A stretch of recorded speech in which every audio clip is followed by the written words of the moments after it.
Missing person cases can often drag on for years or decades without any new clues being found. And very often, hopes of closing these cases dwindle. But every now and then, there's a major breakthrough in the search for missing people, and the case is either cracked or progress is made into solving an unexplained disappearance. Number 5.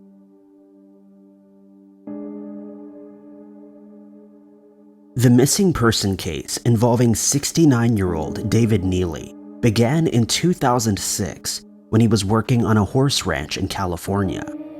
His disappearance was seen as suspicious since another man, 63-year-old Donald Kavanaugh, who also had ties to the ranch, disappeared in March of the previous year. Both men had altercations with their boss, James Denoyer, who was Donald's nephew, after they found that the horses on Denoyer's ranch were not being looked after properly. Donald disappeared after Denoyer secured 14 of his horses, and seemingly had no more use for him.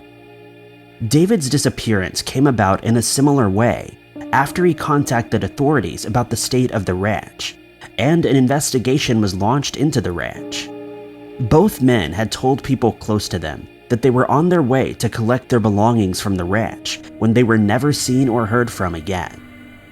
David was last seen by a family member in April of 2006, and his car was later discovered on a property in Westport, but no further leads were ever found and the case went cold. But then in May of 2020, a private nature reserve employee in Branscombe contacted the sheriff's office and reported that he had found human remains about 3.5 miles from where David's car was discovered. After DNA analysis was done and dental records were examined in 2021, it was found that they belonged to David. There was no evidence of trauma found, and the sheriff's office has stated that the investigation into David's disappearance is still continuing. David's daughter, Lisa, has previously stated that she suspected foul play was involved in her father's mysterious disappearance, and she's now more hopeful that her family will find answers and closure after more than 15 years of uncertainty.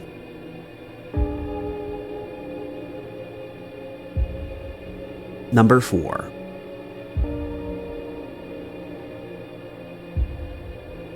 A major breakthrough has occurred in the missing person case of 84-year-old Miriam Hemphill, who disappeared without a trace on the 22nd of July, 2005.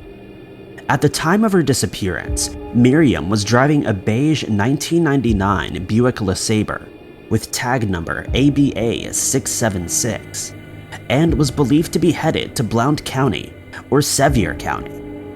Her husband Bill became concerned when he found that she'd cut out a newspaper clipping where a person had driven their car into a lake, and he feared she may have done the same.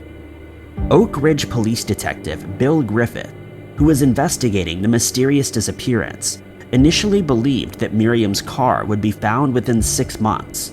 But when winter came and the ground cover disappeared, it still wasn't found, and he started to agree with her husband's theory. But despite appeals to the community and extensive searches, they were unable to find any trace of Miriam, and her missing person case went cold. But at 3:30 p.m. on the 11th of November 2021, the Oak Ridge Police Department released a statement saying that they had pulled a car from Melton Hill Lake after receiving a tip from divers who had stumbled on the vehicle. They added that a person was found inside the vehicle and that the car was indeed registered to Miriam. The Oak Ridge Fire Department aided the Blount County Rescue Squad, Maryville Police Department, and the Alcoa Fire Department in the recovery of the car and helped out in sifting through the silt that had built up in the car. They also stated that the car was being deconstructed to look for further clues as to what transpired on the day that Miriam drove into the lake. Unfortunately, Bill passed away on the 22nd of June, 2016, at the age of 95, without ever knowing for certain what happened to his wife.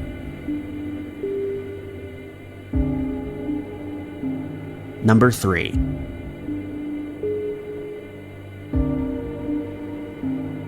On the 27th of January, 1976, 22-year-old Kyle Clinkscales was working at a bar called the Moose Club in LaGrange, Georgia, where he was a bartender.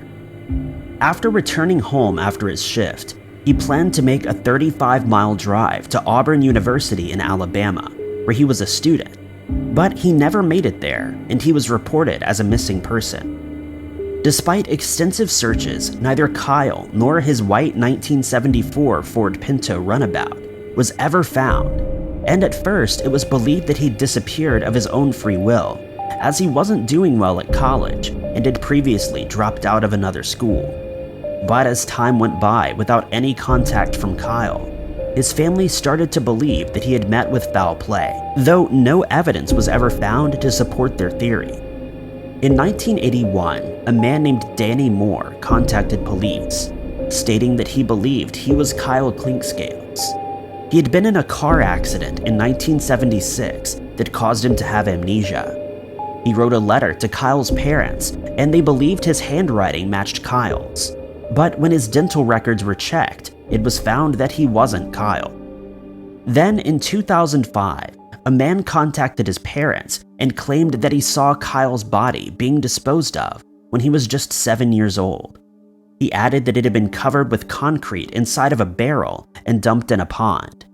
But police soon learned that this wasn't true, and the man was charged with 2 counts of making false statements.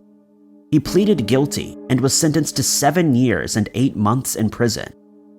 For 45 years, police followed up every lead in Kyle's disappearance, but kept coming up empty-handed.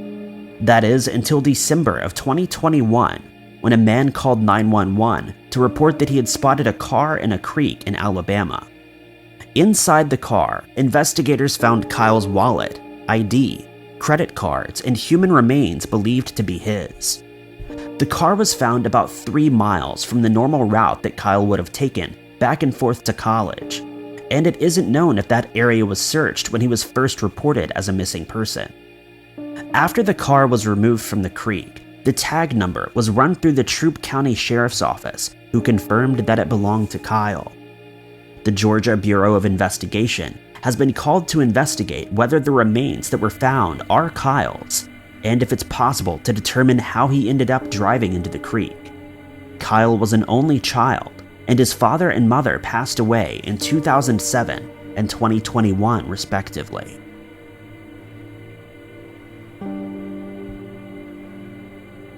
Number 2.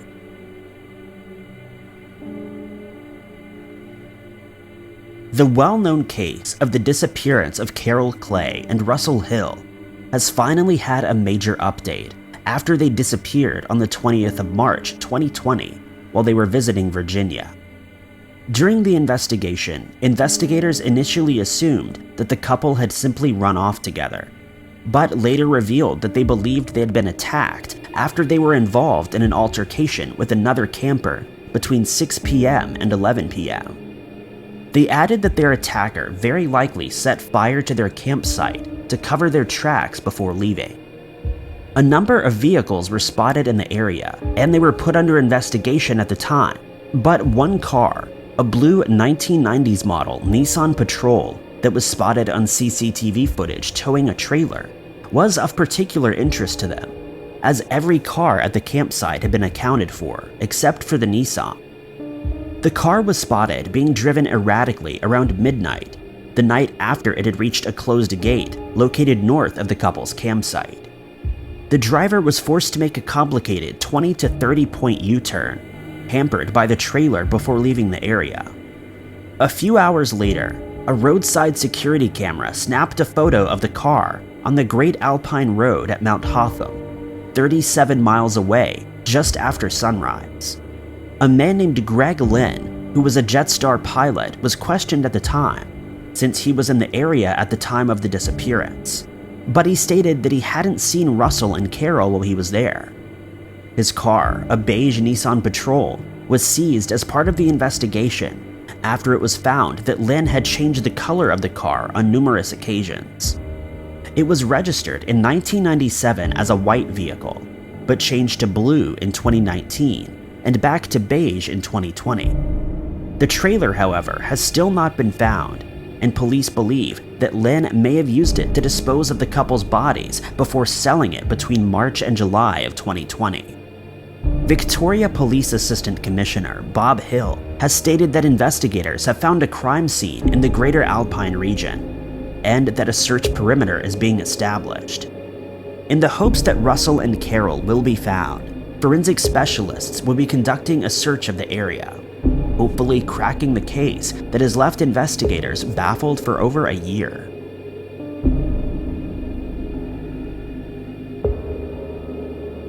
Number 1.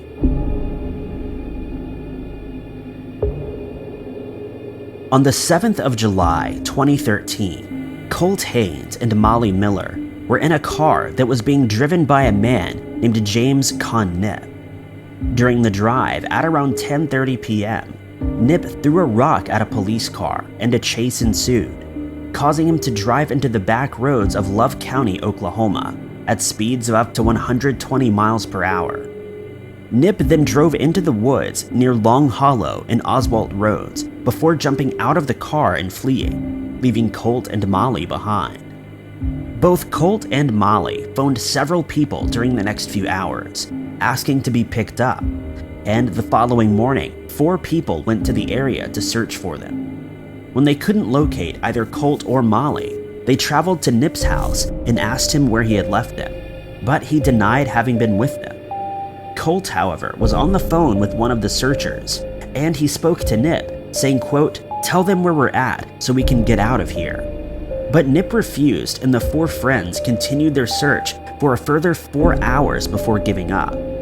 Molly's phone battery died at around 9:39, and Colt's died at around 9:57. That was the last time that anyone spoke to them, and when they were reported missing, their disappearance wasn't taken seriously, as Molly was considered to be a runaway. Then in April of 2021, an informant came forward and revealed information to the FBI about the case, stating that they knew what had happened to Molly. The FBI believes that someone witnessed what happened to both Colt and Molly, and a probable cause affidavit for a search warrant of the area where they were last seen has been submitted. It concerns a property on Pike Road that police claimed had been searched, but it later came to light that a part of the property had in fact not been searched. An investigator on the case has stated that they cannot give out any details on Nip and his involvement at the moment, as it might affect the integrity of the case. However, as soon as a judge signs off on the search warrant and is accepted by the district attorney, details will be released to the public. In the 7 years since Colt and Molly's disappearances, there have been very few leads to go on, but investigators are hopeful that these new developments will help them finally crack the case. The search warrant will be executed as soon as it's revealed by the area's tribal police. Thank you guys so much for watching. If you liked this video, be sure to hit that like button. Also, don't forget to subscribe and click that notification bell to keep up to date with all of our future uploads. But I've been Ty Knotts, and I'll catch you guys in the next video.